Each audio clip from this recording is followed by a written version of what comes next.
we're through another new week, and I gotta say, we are just going down this path and turning over new leaves everywhere.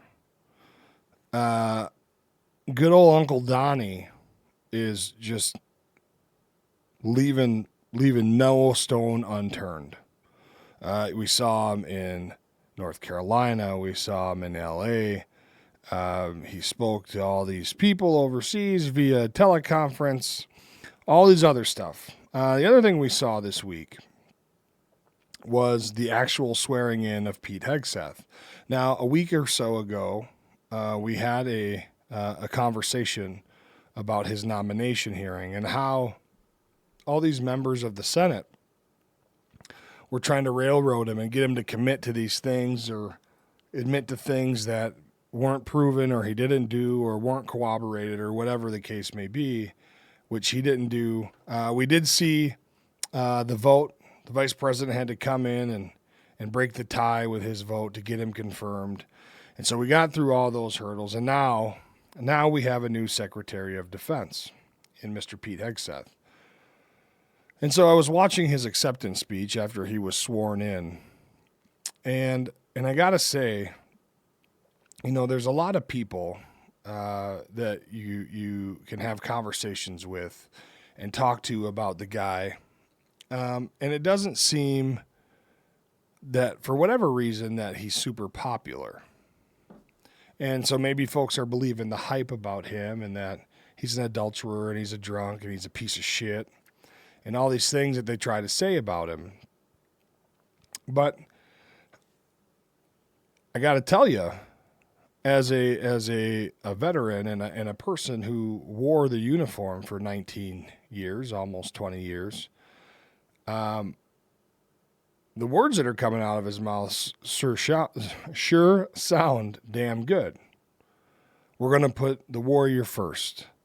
We're going to bring back the warrior ethos, which is something that's exciting to hear because it's frustrating to know that the warrior ethos has kind of been taken out of military culture at top echelons, it seems, especially if the new Secretary of Defense is talking about it. And the warrior ethos is very simple. To be honest, it's been a long time, so I have to read it. I should know it, so I'm going to take my lickings where due.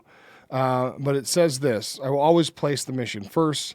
I will never accept defeat. I will never quit, and I will never ever leave a fallen comrade. That simple. I'll put the mission first, and we will never accept defeat. And so, like, that one for me is kind of a strong one, right? It reminds me of times like here in Minnesota when our leadership let Minneapolis burn, when the mayor and the governor and the powers that be, the police chief, let the 3rd precinct burn, and then let business owners lose all of their stuff. They accepted defeat and they quit. They quit on our cops.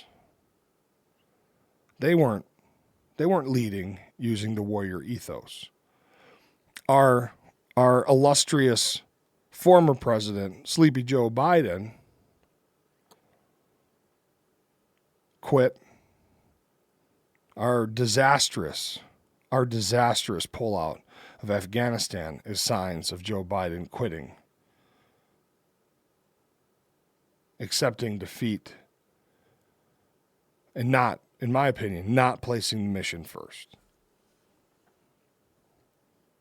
Even our own commander-in-chief at the time, no sign of the warrior ethos. And shame on people like me and others that do what I do if they didn't think of the warrior ethos, because these are the words that we lived by while we were serving this country. So I'll take my lumps where due. Didn't think of that before. I should have. The other thing that really stood out to me that I really want to point out, because I think it was the most important the most important words. Boy, I'm having a tough time speaking today. I really apologize.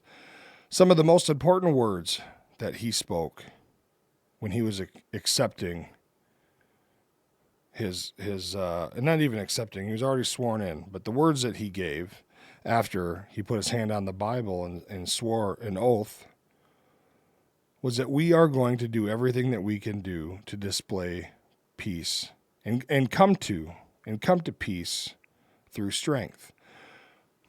And so I kind of thought long and hard about that. And what does that really mean? Because I think that folks really kind of get that twisted sometimes. Maybe for some it's confusing, or maybe just it's completely foreign to them, so they just don't have a concept of what it means. But when we talk about peace through strength, what it means for me is that we are going to make our military, or he plans to make our military, the type of fighting force that doesn't necessarily need to go everywhere in the world and doesn't need to fight every battle, but we should be ready to. And everybody on this planet should also understand that we can. And that when and if our soldiers, our sailors, our Marines, our airmen, our members of the Coast Guard, and even the Space Force, when and if they are asked to deploy to wherever they need to go to fight the fight, that they are going to be set up for success. They're going to have the tools of war that they need. They're going to have the support. They're going to have all of it. They're going to have rules of engagement that make sense, that provide them the ability to to move freely with speed and violence of action, to be able to close in and destroy an enemy whenever or wherever it needs to be done. And everybody on this planet should know that if you see the stars and stripes coming, that this is going to be the showstopper, the game ender. You know, we used to play when I was early on in the early 2000s, when I first got in the military. We used to play these games in the platoon where you tap each other in the satchel, right? And you watch each other flail on the ground and laugh like a bunch of idiots. That's what young soldiers do. And then it came to a point where, all right, well, this game is really stupid. We're not doing this anymore. And then I became the guy that would tell folks, you can include me in the game if you'd like, but I'm going to end it. So if you include me, be prepared for me to end the game. Because when and if you leave yourself open, it's going to be extremely painful. You're not going to want to play anymore because I am not interested in playing. But decision is yours. And the one or two people that tried it never played the game again. And this is similar to peace through strength in the world. I think that it'll make America respected again. It'll put us in a position where we make decisions and we make demands. It'll put us in a position where people aren't going to dare try to just flock into our country with no consequence. And in return, maybe Americans will have some peace. Unlike we've lived through the last 4 or 5 years. Even the tail end of Donald Trump's first administration wasn't all peaches and cream. I mean, we all lived through it. The COVID and all the upheaval. We were all there. But this time it seems that Donald Trump is clearly playing chess, not checkers. This is a game of chess.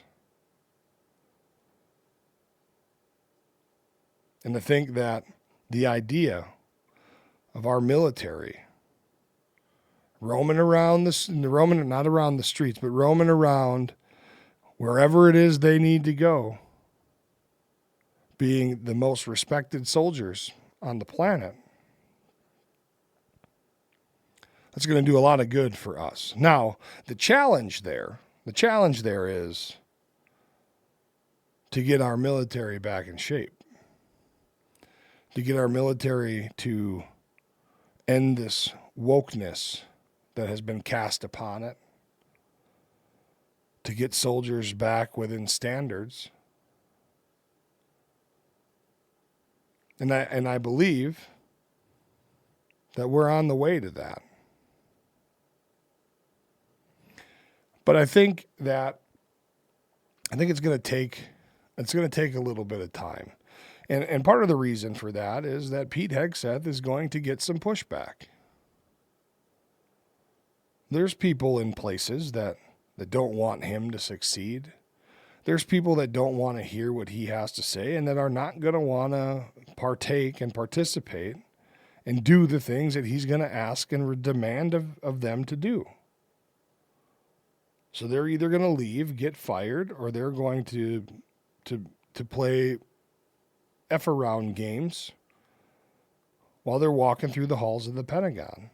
And those folks will eventually, hopefully, get weeded out and replaced with somebody who wants to be there, who's committed to the mission.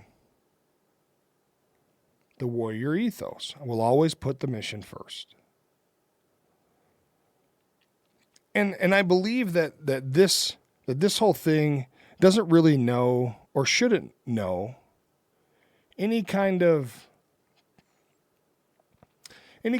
political side. It shouldn't know left or right. It shouldn't know liberal or liberal or Republican or conservative, Democrat or Republican. It should make sense to everybody. I have a hard time understanding how there's anybody that lives in this country who is an American citizen that is not on board with the idea of just having no more bullshit happen, of being safe and secure and prosperous. Not having to worry about where our next meals are coming from and not have to worry about all kinds of stuff. How are we not on board for that? How can you be an American and not want your country to have the strongest military in all the land? What? To me, it goes outside the realm of understanding. And I'll be the first to admit, I agree. I agree that there's a lot of other things that are very important in our society. But like I said weeks ago, maybe even months ago, as the campaign was in full swing, there's a lot of issues that are important to a lot of people in this country that without security and without the ability to secure our borders and be safe and prosperous, none of those things matter. Because it's only a matter of time before all that bullshit comes to your door.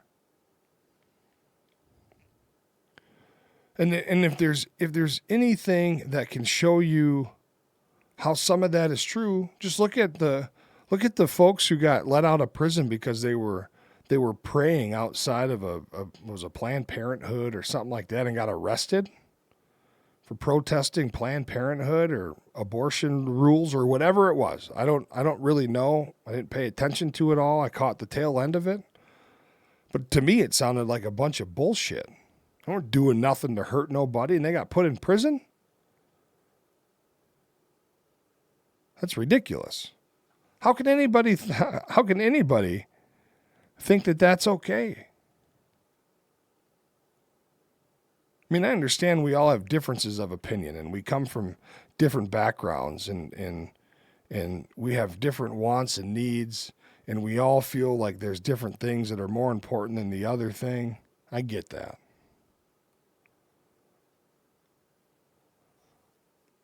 But when these big issues like safety and security come knocking on your door, then what? How are you going to feel about abortion? How are you going to feel about some of these other things? I don't think you're going to care. You're going to want to be safe. You think the folks in Colorado who were having their apartments invaded and ransacked by criminals, and they were getting hurt and getting robbed and all this other stuff, you think they saw that coming? The girl that they just convicted, the Laken Riley, think she saw that coming? I guarantee you that there have been people victimized who at one point said, well, that won't happen to me. Now we live in the middle of nowhere, Colorado, some hoity-toity suburb, or southern Utah, or wherever it is. It's not going to happen here. We're safe here. No big deal. And here you go. Now your city's on the map. And maybe for a lot of people, maybe the truth is it'll never come to your door. Maybe it won't. But what if it does? Number one. Number two, you be the person. You be the one to go tell all these other families and all these other folks who've been victimized that what they went through is no big deal. What I think is more important. I think you're going to get some pushback there, maybe. So I don't know, folks.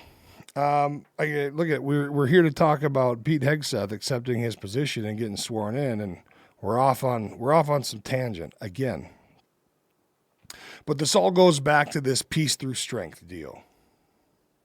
The idea that the United States of America does not have to fight wars, but the whole world knows that if we step in, we're going to fight and we're going to end it and we're going to win, is a narrative that we all should be excited about.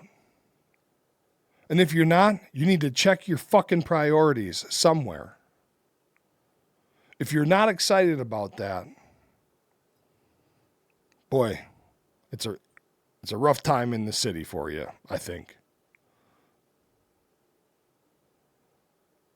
We do want peace. We want to watch our kids grow. We want to watch our grandkids grow. And we want to watch them do all these things that they can do and be successful and have a good prosperous life, just like anybody else deserves and wants, and do it safely. And not have to worry. You remember? Do you remember what it was like? If you're old enough to remember the early 90s, 1994, just a year I picked out of nowhere. Remember what it was like in 1994? Yeah, there was probably some crap going on. There's probably some bullshit going on. But if you were a kid or a teenager, remember in 94 when you could jump on your bike and ride down to the corner store and get something and you'd ride all day, all over town. Leave your bike outside laying on the ground. Don't got to worry about it getting stolen. You can ride downtown to the big city where nowadays you don't go with less than 2 or 3 people unless you're looking for problems. Or unless you're a problem starter. You could go downtown and go to the arcade and see a movie, and you could do some shopping. You could do all kinds of stuff. The food court downtown St. Paul was amazing. We used to ride our bikes down there, have lunch, hang out, run through the mall. Not a chance any of our kids are doing that nowadays. The place is empty. Stores closed. Shit, the building probably got torn down by now. Who knows? But do you remember? Isn't that what maybe we're looking for as a society, as people? Isn't that maybe what we're looking for? An easier, laid back kind of life? I mean, work hard, yes. Bust your ass to make it. Work hard. Work hard, play hard. And when it's time to hang up your work boots for the week and chill out on the weekend, and you don't have to do it with any kind of worry. You don't got to go to a part-time job because everything's too damn expensive to live. Isn't that what we do you remember that? Does anybody remember that? I don't know. Maybe I'm crazy. And all I could say is this. If that's the type of thing that Pete Hegseth wants to help bring to our country by ensuring that our military can provide peace through strength, and the men and women that choose to stand on that wall while we all rest safe and easy and comfortably under this proverbial blanket of freedom that's provided to us by the men and women on that wall, if that's his part, his way of helping us get back to that way of life, where we don't got to worry so much about our kids, about us, about getting carjacked, about going to the mall, about doing this, about doing that, I'll support him. I wish him well. Mr. Hegseth, if you ever see this for whatever reason, I wish you well. Good luck, sir. That's about all I got. I've been on my soapbox now for about 23 minutes, and I guess I don't know how else to say it. I think that we are at a point in our society, we're at this precipice where we have to make a decision. And I think a lot of people have made a decision. They're deciding on better times. And so hopefully we can get there. If Pete Hegseth can help us there with our military force and helping us to better times, then so be it. If all these other folks, including Donald Trump, can help us get there, then so be it. But I'll tell you, the lesser of two evils. If Donald Trump is evil, he's doing a lot better job than his predecessor. So, I for one don't think he's evil. I think he's going to do a great job. I think Pete Hegseth is going to do a great job. Let us know what you think. Let us know what you think about my rant. Maybe it went on too long. I don't know. But if you like what we're doing here at 3 Clicks, please do us a favor. Give us a like, give us a subscribe. It helps us out a whole lot, more than you know. Unless you're a content creator, then you do know. So please help us out if you support what we're doing here. So it was good to see you. Thanks for joining us. We'll see you again next time. Bye-bye.